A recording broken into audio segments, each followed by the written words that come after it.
then another time, my parents really helped me out in a bad time. I was also working for the YMCA, and I used to be what they called a building supervisor. And so I would open up the building in the morning before everybody got there, and then all the swimmers and things would come in.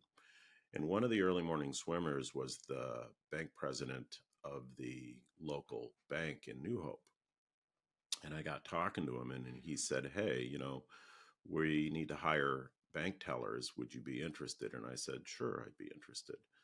And so I went over there and they hired me, and they put me into an auto bank teller kiosk or whatever. It was a little outbuilding for auto banking.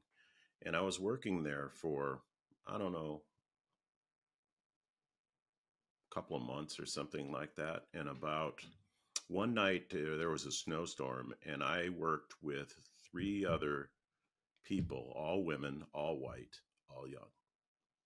And I was talking to them one night. We were just sitting there talking. It was bored. It was a snowstorm. There wasn't a lot of traffic in the bank.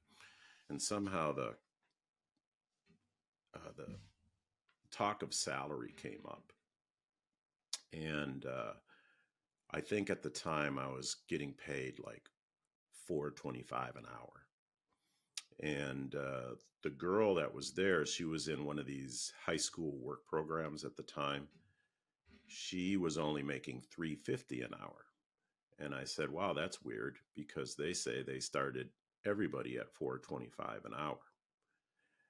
And I'm like, huh. And then as we were talking, one of the girls said to me,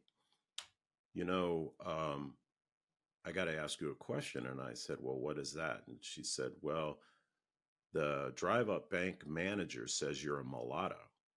And I said, "What?" And she says, "You're a mulatto." And I said, "Well, first of all, no. Second of all, my parents are both black. I don't know where she got this from." And, but I just kind of blew it off because I really hadn't experienced racism up until this point, at least that I was aware of. And 2 days later, I came in to go pick up my bank check, and they fired me.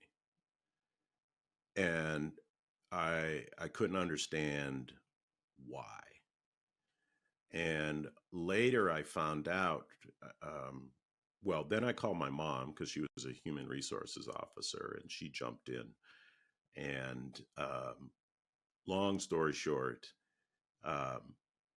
the manager of the drive up bank, who was also a white woman, was racist and didn't want me there.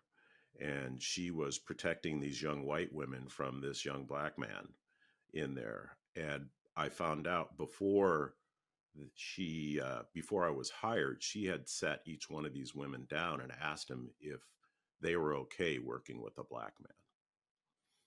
And I couldn't believe this. This is the first time I really experienced racism like this. And my mother in that, and my dad, more my mom, my dad just was kind of quiet in this because my mom was all over it. Basically just, encourage me to keep moving forward again. You're going to run into these people all your life.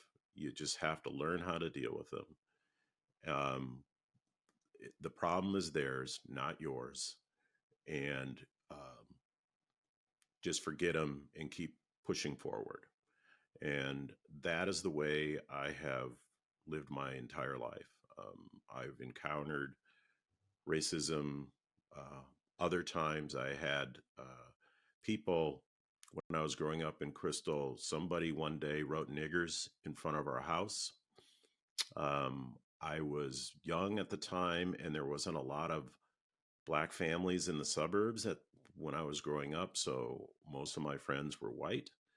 The only black people that were in school were my brothers and sisters.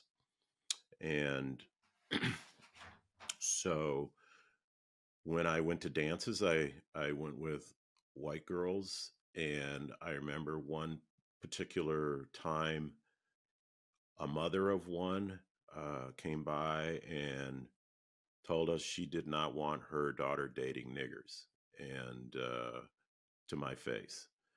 And so that was a rude awakening for me. And, but it didn't discourage me at all, because my mom and dad said, don't let this discourage you. And they were living proof of, they grew up during World War II. They grew up in the, the 40s, 30s, and experienced racism that I could never even begin to comprehend.